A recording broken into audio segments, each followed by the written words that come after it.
Hi, hello friends, welcome back to my channel Living Life Simply. நான் உங்கள் கீர்த்தி. இந்த வீடியோல ரொம்ப பாப்புலரான மங்களூர் பன்ஸ் அண்ட் டேஸ்டியான mixed vegetable white sagu recipe தாங்க பார்க்க போறோம். நல்ல டிஃப்ரெண்டா டேஸ்டியான பிரேக்ஃபாஸ்ட் காம்போ ரெசிபி வேணும்னா இந்த வீடியோ உங்களுக்கு தாங்க. கர்நாடகால நிறைய ஹோட்டல்ஸ் அண்ட் ரெஸ்டாரண்ட்ல இந்த ரெசிபி ரொம்பவே ஃபேமஸ். இத நம்ம ஈவினிங் ஸ்நாக்ஸா கூட சாப்பிடலாம். வீடியோக்குள்ள போறதுக்கு முன்னாடி என்னோட சேனலை சப்ஸ்கிரைப் பண்ணலனா மறக்காம சப்ஸ்கிரைப் பண்ணிக்கோங்க. பண்ணவங்களுக்கு thank you. Let's get started. ingredients with measurement descriptionல கொடுக்கிறேன், செக் பண்ணிக்கோங்க. மங்களூர் பன்ஸ் எப்படி செய்யறதுன்னு பார்க்கலாம். இதுக்கு இங்க நான் 2 பழுத்த பச்சை வாழைப்பழத்தை சேர்த்துக்கலாம். அது கூடவே 1/2 teaspoon cooking soda, 1 table spoon sugar, 1/2 teaspoon salt சேர்த்துக்கலாம். இப்போ எல்லாத்தையும் நல்லா கையிலே பிணைஞ்சிக்கணும். இதுக்கு நம்ம மிக்ஸி ஜாரோ பிளெண்டரோ யூஸ் பண்ண கூடாதுங்க.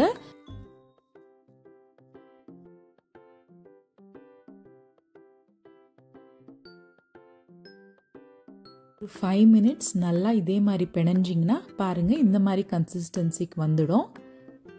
இது கூடவே ஜீரகம் 1/2 டேபிள் ஸ்பூன், ஒரு 1/4 கப் கர்ட் சேர்த்து நல்லா மிக்ஸ் பண்ணிக்கலாம்.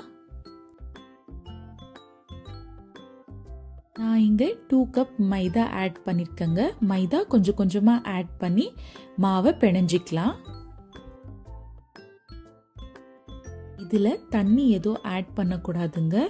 மாவோட பதம் பூரி மாவிட இளக்கா வரணும்.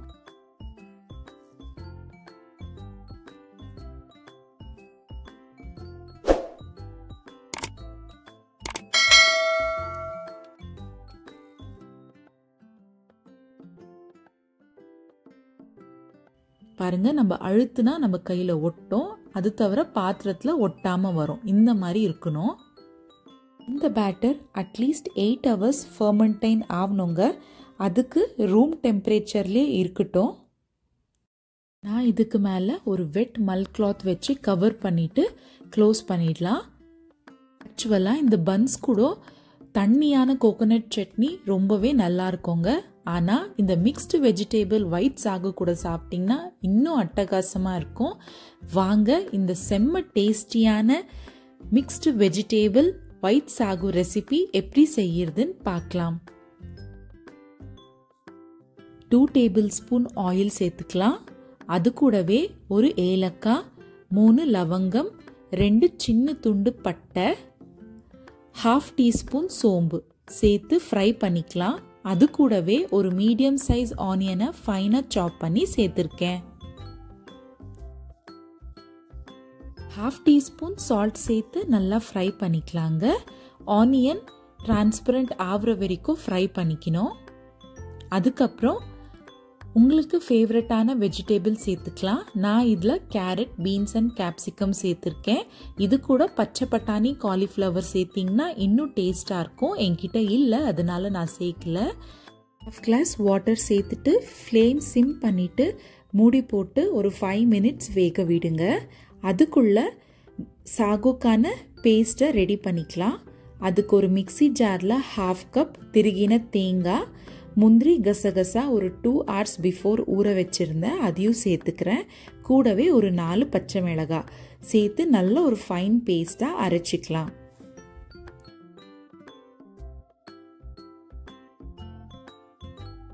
அடுத்ததா வெஜிடேபிள்ஸ் கூடவே இந்த ஸ்டேஜில் ஒரு சின்ன சைஸ் டொமேட்டோவை சேர்த்துக்கலாங்க. முன்னாடியே சேர்க்காதீங்க, அது நம்மளுக்கு கிரேவி ஒயிட்டாக கொடுக்காது, கலர் மாற்றிடும். அதனால இந்த மாதிரி சேர்த்து இன்னொரு 5 மினிட்ஸ் 1/2 கிளாஸ் தண்ணி ஊற்றி வேக வச்சிடுங்க.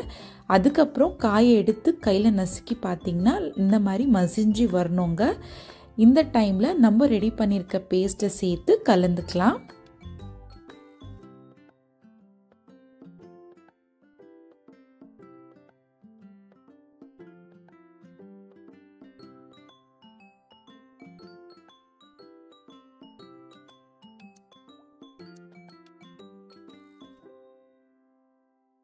புதினாவை ஃபைனாக சாப் பண்ணி சேர்த்துக்கலாம்.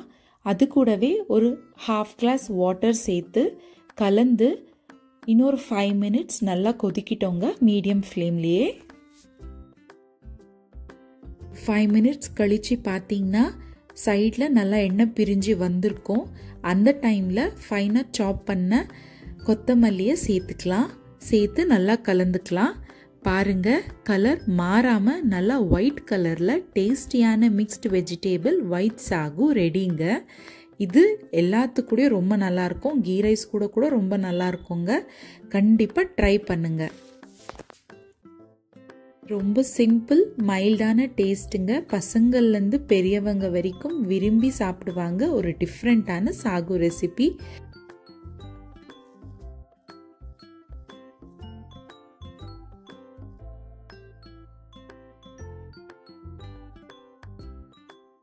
எயிட் ஹவர்ஸ்க்கு அப்புறம் பேட்டர் நல்லா ஃபர்மெண்டைன் ஆகி ரெடி ஆயிடுச்சுங்க.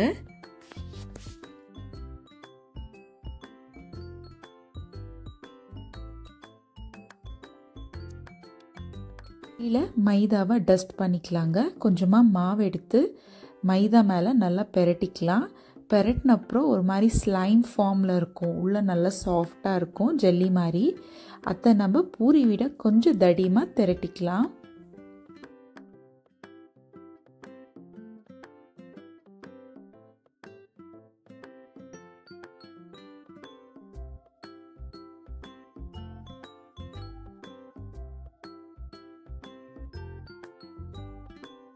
பாருங்க, இந்த மாதிரி இந்த அளவுக்கு திக்னஸ் இருந்தால் போதும்.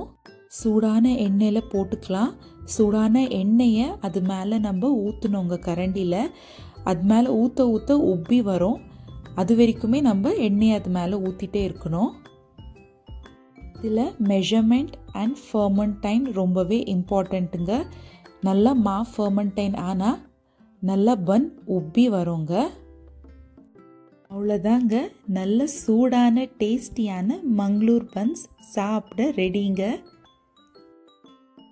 செம்ம டேஸ்டியான ரெசிபிங்க. கண்டிப்பாக ட்ரை பண்ணி எனக்கு கமெண்ட் பண்ணுங்க. நல்ல சூடான இந்த மங்களூர் பன்ஸ் கூட டேஸ்டியான மிக்ஸ்டு வெஜிடேபிள் சாகு வச்சு சாப்பிட்டிங்கன்னா ஆஹா, டேஸ்ட் என்ன அட்டகாசமாக இருக்குங்க. அவ்வளோ நல்ல டேஸ்டியான பிரேக்ஃபாஸ்ட் ரெசிபிங்க. ட்ரை பண்ணி கண்டிப்பாக எனக்கு கமெண்ட்டில் சொல்லுங்கள்.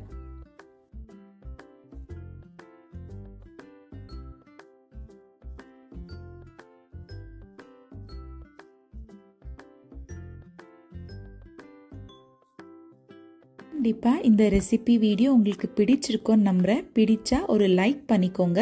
இதே மாதிரி நிறைய ரெசிபி வீடியோ பார்க்கணுன்னா என்னோட சேனலை சப்ஸ்கிரைப் பண்ணிக்கோங்க. பக்கத்தில் இருக்கிற பெல் ஐக்கானை இமீடியட் நோட்டிஃபிகேஷனுக்கு கிளிக் பண்ணிக்கோங்க. அப்படியே உங்கள் ஃப்ரெண்ட்ஸ் அண்ட் ஃபேமிலிக்கு மறக்காமல் ஷேர் பண்ணிக்கோங்க. அடுத்ததாக இன்னொரு ரெசிபி வீடியோவில் பார்க்கலாங்க. தேங்க்ஸ் ஃபார் வாட்சிங்.